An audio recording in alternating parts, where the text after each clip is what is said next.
All right, I got another letter here. Hope you're enjoying your beautiful, sunny spring.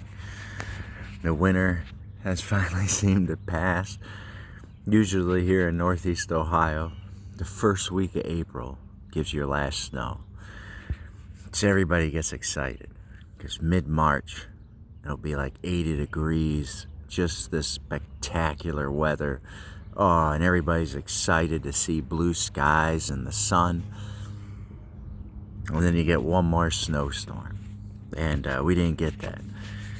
But either last night or the night before, like in the late afternoon, we started getting some snow. So that was the last one, I think. So anyhow, here's a letter to the Akron Bar Association. A quick aside.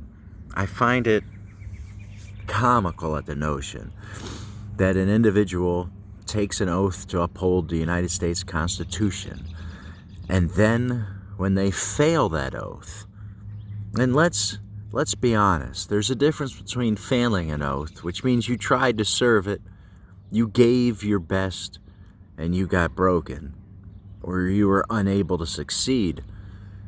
Hell yeah, that's amazing. Everything good in our society through all of time has come from people making precisely that sacrifice to stand fast against the insurmountable odds and give it hell. It's brilliant.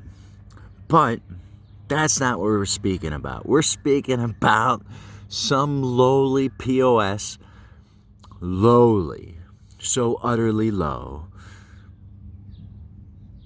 serving fear, greed, control, perception, power. None of those things, none of them, any act that a human being has ever done in the service of fear can be for another. Fear is a brutal master. You serve fear. You choose fear. You practice fear with your worries and anxieties. All you're doing is acting to bringing those fears to life. So these are public servants who took an oath not to an office, not to I serve the President of the United States, I serve the Governor of Ohio. The brilliance of the United States Constitution is you take an oath to an idea. An idea. Now, if you're going to take that oath to idea, you better damn well know something about that idea. So we're going to require you to become real doctors, not fake doctors, not those arrogant putts and yahoos in the white coats with the master's degrees, big egos, piles of lies. We're talking about real doctors, doctorates. And not in something unfathomably complicated, like complex human organisms, viruses. We're talking about an idea that took an unfathomable amount of blood to be born into this world, written down, cherished, picked up, spoke about, celebrated. You don't go to great schools just for the relationships. You go to great schools so that you spend the time with great ideas, letting them beat you and shape you and change you and forcing you to be uncomfortable to the degree that you let go of that which is false. The reason physicians and attorneys needed to both be doctorates is because you kill my kids, you take my kids, you require from me violence. You've acquired it, you've sowed it. So if we're going to have people in our society sowing violence, then we're going to require of those people to be real doctors, attorneys. Now, those real doctors were so full of crap and egos and I mean, bad courts and bad judges is a story as old as Jesus flipping tables. It's nothing new. The fact that there's balanced scales and a chick with her blindfold on in front of it just makes it all the more grotesque of a tyranny when they want to believe themselves to be immune. That in a country where we are all equal under the Constitution, meaning we are all sovereign, I am no greater than you. I am equally sovereign as you. Your health is your concern. My health is my concern. And we are sovereign in these things. And our governance has the sole obligation of supporting the individual's liberties and properties, because where freedom thrives, the bounty is always present.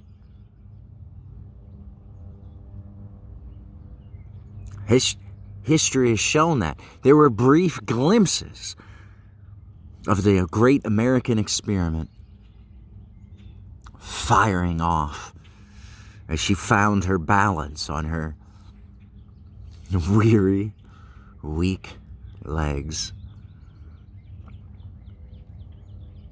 So imagine people going to those great colleges, then having to pass a test saying, no. Well, I skipped this part. This part of the story, I'll keep it super short, but it's kind of important, right?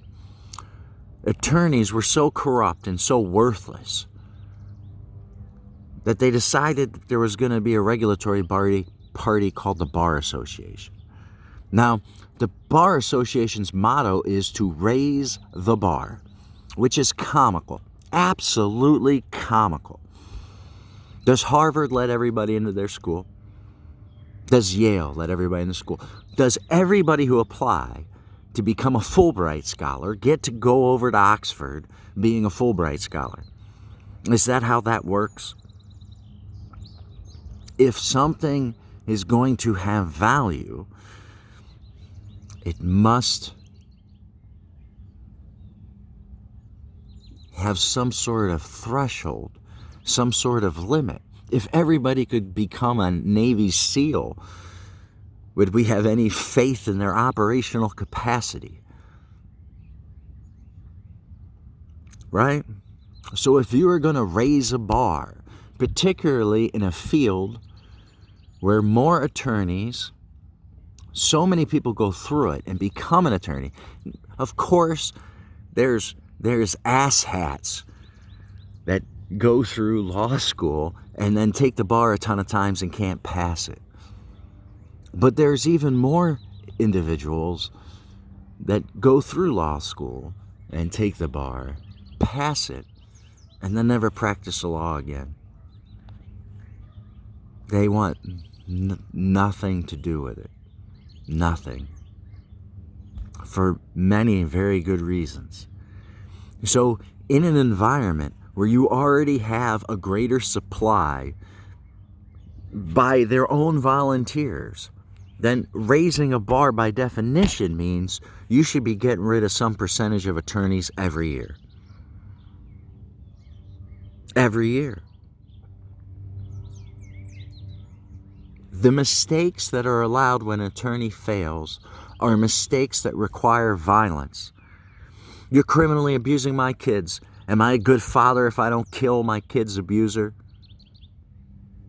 You're treating me as a slave. You're saying I can't own land, I can't own personal property, I can't vote, I have no rights to bear arms because that was used as the excuse to take my kids.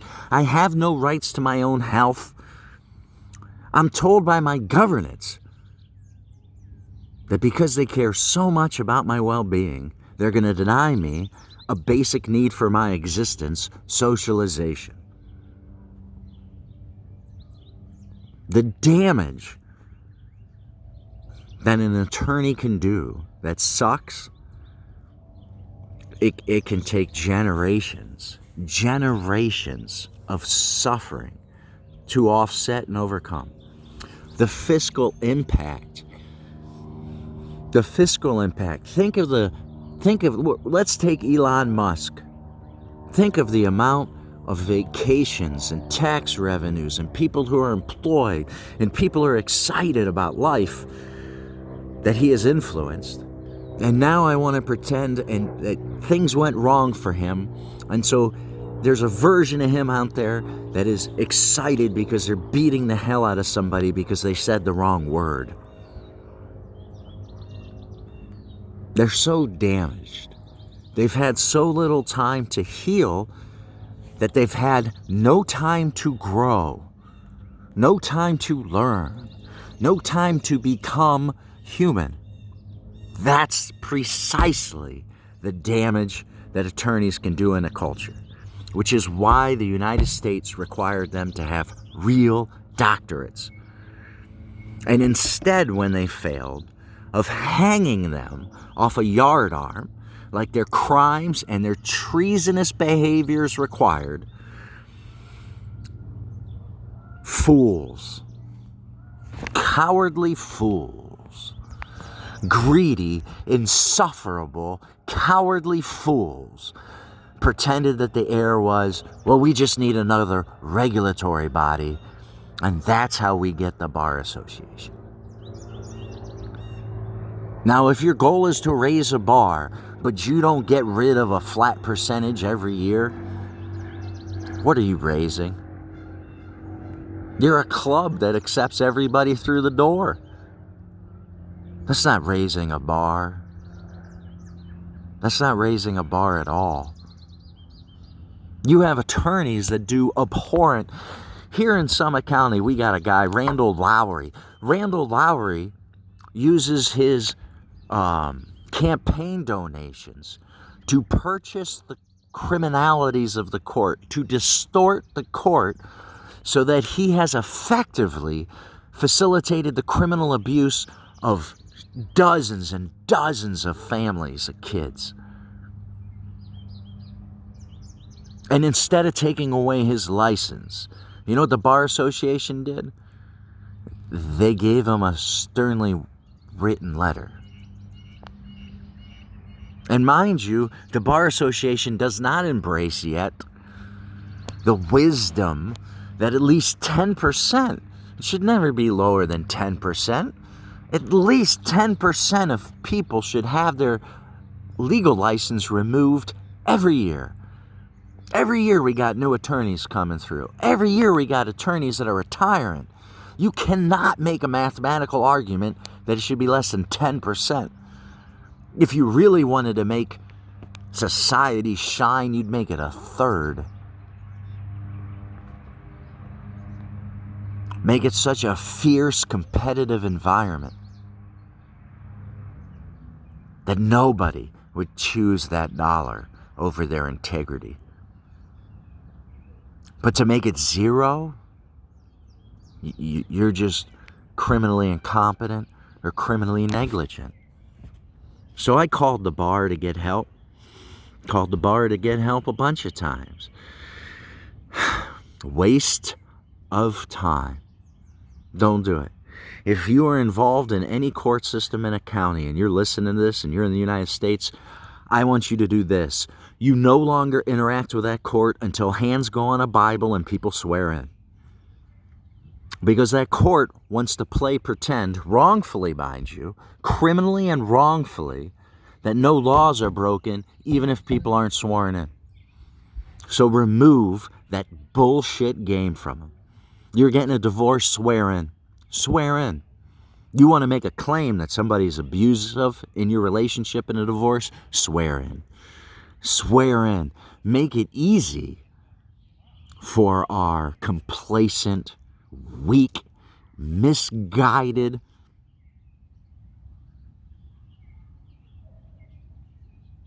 I have a hard time not cursing, but law enforcement and prosecutors make it so hard for them not to do their job that if they choose not to do it, their inactions will inspire the entire state to rip them down. And I don't mean the state is in the governance. I mean the state is in the people. Because the Constitution doesn't live in me, love. It lives in you. So this is to the Akron Bar. I've been treated as a slave by Summit County, Ohio. No rights to land, no rights to personal property, no rights to travel, no rights to vote, no rights to bear arms. All as a result of your organization's grotesque incompetence or corruption.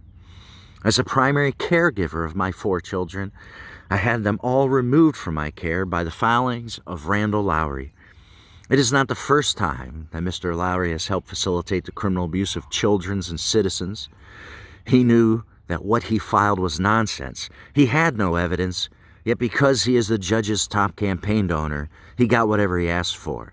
No matter how many times he broke the law, no matter how many times the court behaved criminally. He had no representation. And a quick interjection here. Of course, any state that wants to pretend that public servants are immune or sovereign are in direct violation of the United States Constitution. And within seconds of that being their defense, they should be arrested and thrown in jail. And they didn't just admit to murder, they admitted to something far worse, far more treacherous, and make no mistake, far more damaging. Back to the letter. I had no representation at the first hearing. Since I was the unemployed primary caregiver, I asked the court for help. Instead, geese are coming back.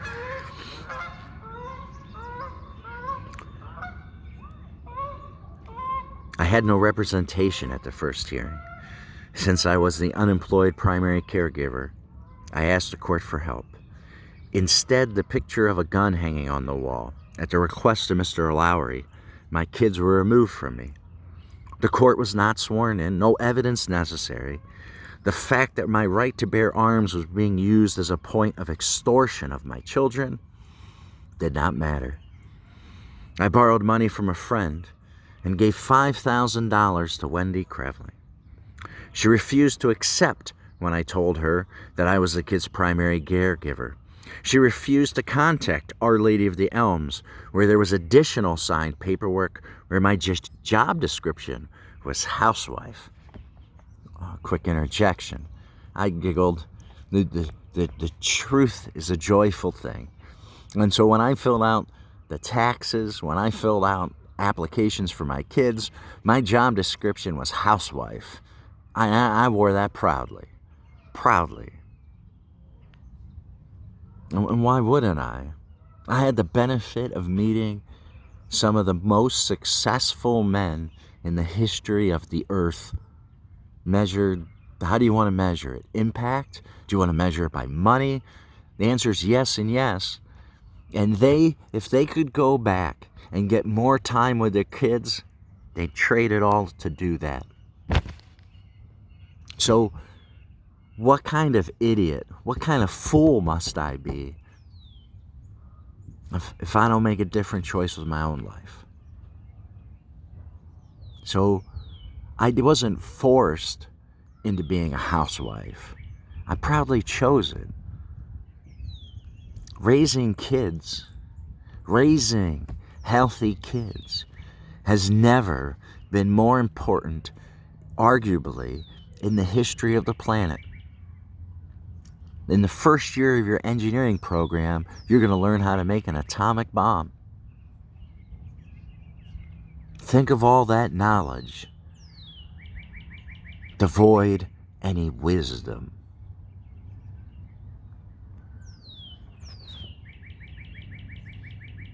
You can chase out passions in any direction you'd like. Imagine how insufferable it must be being devoid of discipline.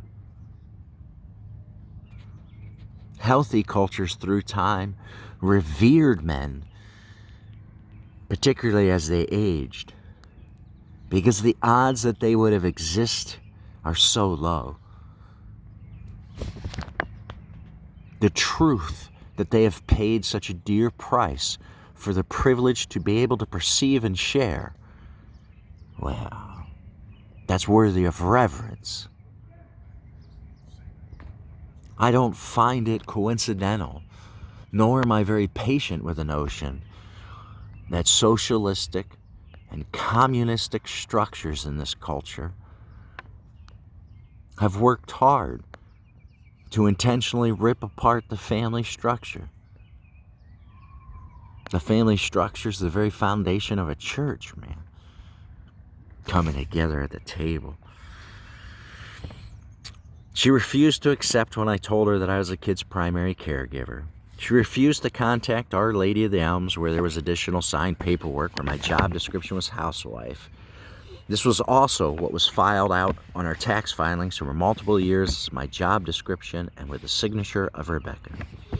I had no food, no electricity, no water, as the marital home was abandoned. Wendy was willing to argue that I was due spousal support. The court awarded me spousal support, however, did not return access to my kids. Instead, the court removed my representation and then abused me more. Wendy took me in a private room after meeting off record in the back chambers with the judge and Randall Lowry, right? And what you have there is you have the boss, we'll call that the judge, and their employees and or supervisor. Kind of goes in both directions, right? Because if you're a judge, you became a judge because somebody gave you money.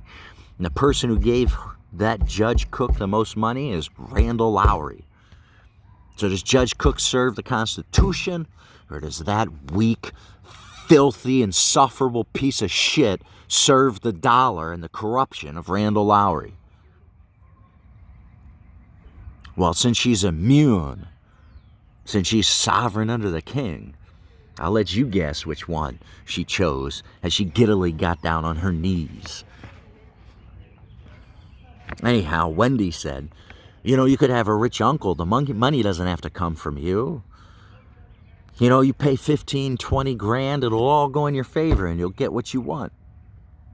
Imagine just getting blatantly shook down by your own attorney after your constitutional rights were so blatantly violated that which is inalienable, a child's right to their parent, a father's right to their child, has been removed. Your freedom to own land has been removed. Your freedom to own personal property has been removed. All the licensure within the state has been removed.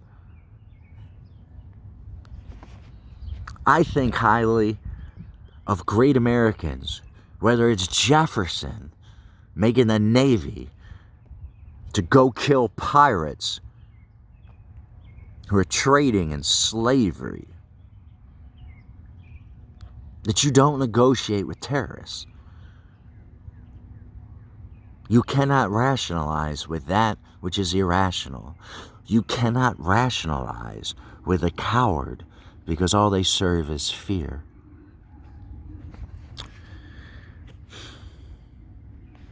Back to the letter.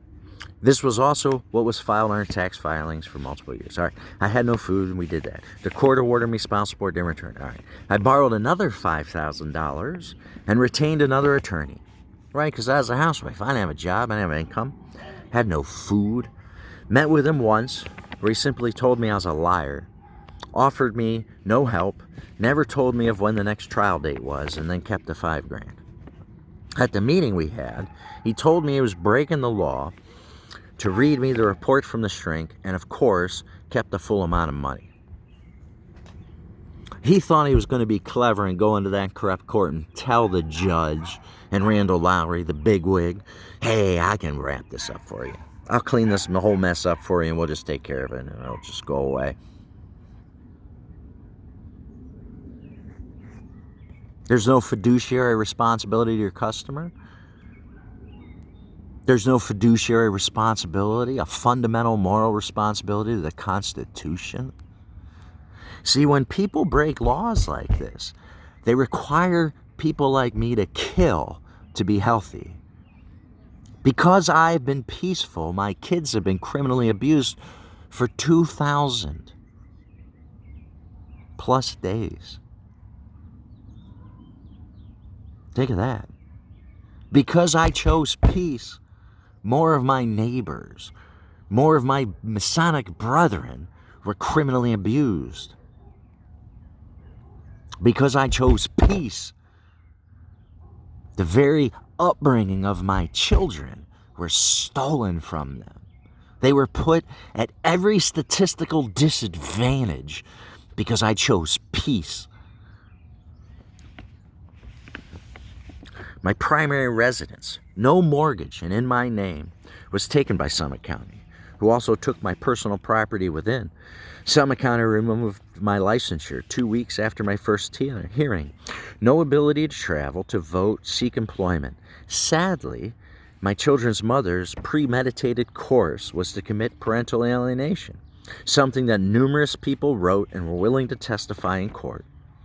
Rebecca Jeffries McCoy, like her mother, like her mother's mother, all have cluster B personality disorder diagnosis as a matter of record.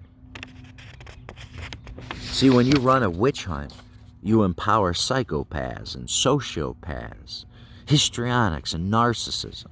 The person who makes the most shocking emotional claim reigns king. Having been cruelly and unusually tortured by Summit County, Ohio since September 1st, 2016, as are my children, I am tired. I've been living off a bicycle for more than 3 years. I have repeatedly reached out for help with 2 common outcomes. First, to simply be ignored, even though the above is a matter of court record, or to be further abused by another agency. Since your motto is to raise a bar, I find it disgusting how unwilling you are to hold numerous domestic attorneys to account, not to mention corrupt judges. I have little expectation that you will do anything. A greatly agreed reason for law enforcement is to remove the burden of violence from the individual. This burden has only been increased and kept solely on myself. Am I a good parent if I am not willing to kill my children's abuser? Am I a good man if I'm not willing to kill the abuser of my neighbors and Masonic brothers? While my kids were removed from me over a gun on the wall, my Masonic brother's kids were removed because he took them to church.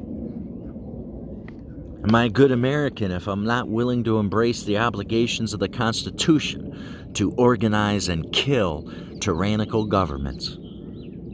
Am I a good man if I'm not willing to kill in the pursuit of my own freedom?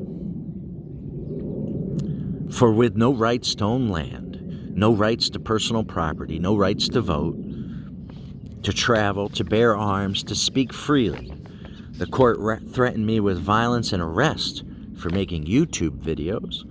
No rights to be part of my children's lives, my legal rights only accessible if I'm willing to pay. In what way, by whose definition, am I free? Your disgusted, homeless, ex-parent, American slave, James K. Jeffries. And that was mailed out last week to the Akron Bar Association at 57 South Broadway Street, Akron, Ohio, 44308. Their phone number is 330-235-5007. Thanks for your time. Know your love.